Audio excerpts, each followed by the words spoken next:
नमस्कार, मैं हूं आपके साथ कविता राणा। इन दिनों ब्रिटेन के नए नवेले प्रधानमंत्री बोरिस जॉनसन का एक वीडियो वायरल हो रखा है।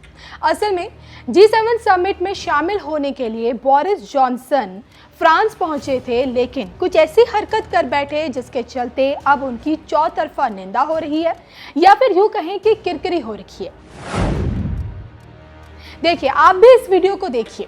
वीडियो में आप देख सकते हैं कि जैसे ही बोरिस जॉनसन फ्रांसीसी राष्ट्रपति इमैनुअल मैक्रोन के घर पहुंचे तो सामने जो मेज थी इमैनुअल मैक्रोन के सामने, उस पे अपना जूता रखते हुए दिखाई दिए। जी हाँ, और जैसे उन्हें पता चला उन्होंने झटके से अपना जूता हटा दिया। बस यही बोरिस जॉनसन की यही हरकत कैमरे में कैद हो गई और चारों तरफ उनकी इसी हरकत की अब चौतरफा निंदा हुई है।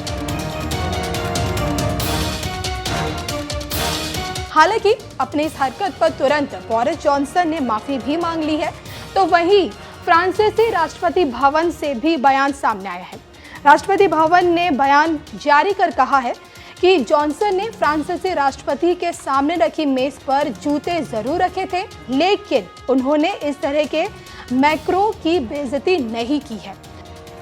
तो लोगों का कहना है कि जिस तरह से बोरिस जॉनसन इमैनुअल मैक्रोन के सामने पेश आए, उससे कहीं ना कहीं बोरिस जॉनसन ने न सिर्फ फ्रांस की बल्कि वहां के फ्रांसीसी राष्ट्रपति इमैनुअल मैक्रोन की भी बेइज्जती की है।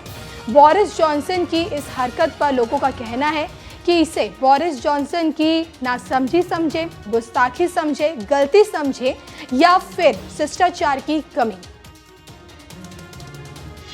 बोरिस जॉनसन की इस हरकत पर आपका क्या कहना है, आपकी क्या राय है, प्लीज हमें कमेंट करके जरूर बताइएगा।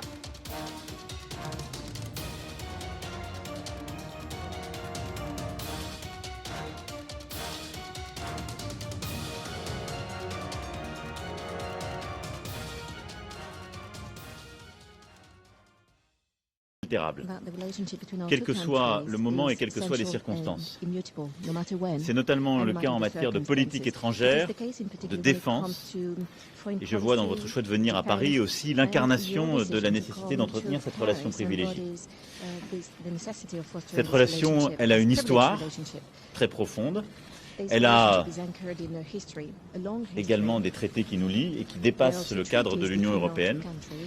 Et elle a des engagements très profonds dans plusieurs crises actuelles que nous avons à gérer ensemble et sur des dossiers comme l'Iran, le Sahel, la lutte contre le changement climatique, l'éducation des filles.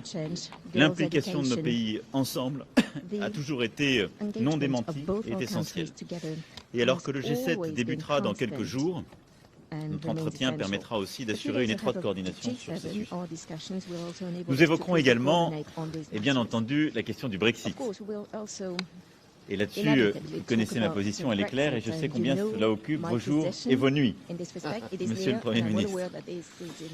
D'abord, ma position a toujours été de respecter le choix souverain du peuple britannique de quitter l'Union européenne. Je le regrette. Si j'avais été un électeur, je n'aurais pas défendu ce choix, mais je crois que la souveraineté des peuples est ce qui fonde les démocraties, et donc je respecte pleinement ce choix et je pense qu'il faut le mettre en œuvre. Ensuite, ma position consiste à protéger et renforcer le projet européen, le marché unique, notre capacité à décider et construire une Union européenne plus forte et plus souveraine. Et c'est pourquoi je suis toujours positionné pour n'affaiblir en rien ce projet dans les négociations et l'organisation que nous avons à prendre. Et enfin, c'est de préserver et d'approfondir la relation bilatérale ancrée dans l'histoire et tournée vers l'avenir. C'est dans cet esprit que l'Union européenne a négocié longuement avec le Royaume-Uni un accord de retrait. Je ne vais pas entrer ici dans le détail de cet accord, et il n'appartient à aucun pays de l'Union européenne seul de négocier ou renégocier cet accord. Mais je veux dire que les éléments clés de celui-ci, comme le backstop irlandais, ne sont pas simplement des contraintes techniques ou des arguties juridiques, mais bien des garanties indispensable à la préservation de la stabilité en Irlande, à l'intégrité du marché unique, qui est le socle du projet européen, et sont partie intégrante de cet accord longuement négocié par le Royaume-Uni et l'Union européenne. L'Union européenne a par ailleurs toujours dit sa disponibilité, en fonction des souhaits du Royaume-Uni, à discuter notre relation future, qui est au fond l'essentiel, et celui qui construit notre avenir commun. Nous discuterons dans quelques instants de tout cela avec Monsieur le Premier ministre.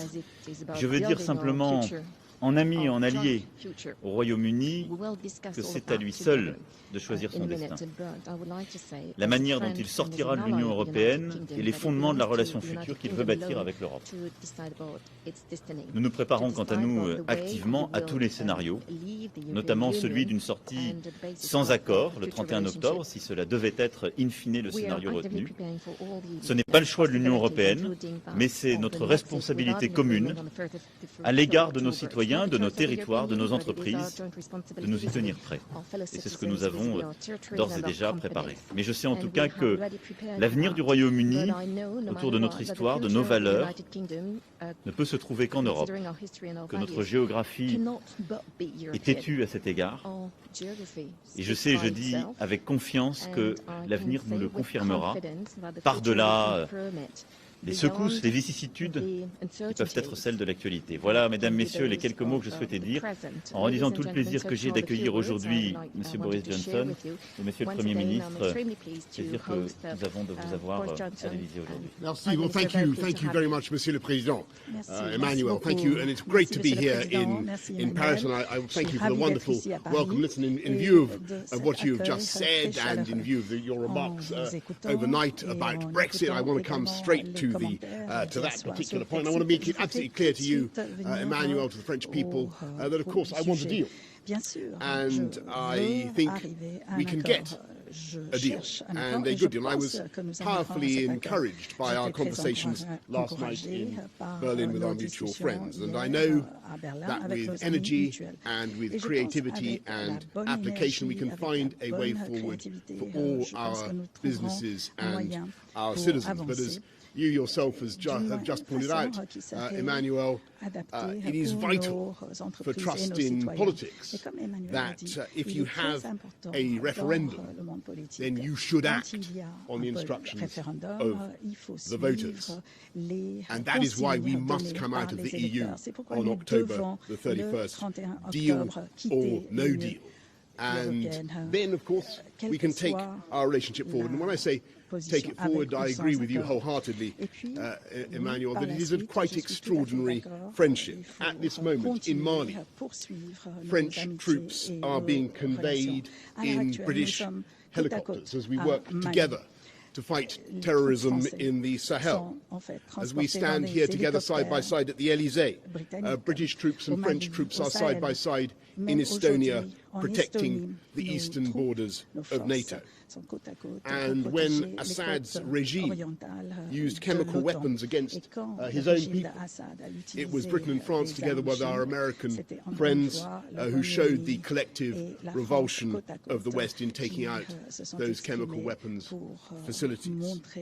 Together, we built the world's first supersonic passenger aircraft. We built a tunnel under the Channel. And today, we're actually collaborating on genomics that hold out the hope of curing the world's most intractable diseases. At your G7 in Biarritz that you're chairing, which I'm sure will be a great success, Monsieur le Président, the UK and France will work hand in glove, coup à coup, to tackle climate change, to tackle the tragic loss of species and biodiversity, and as you rightly say, to ensure that every girl in the world gets 12 years of quality education.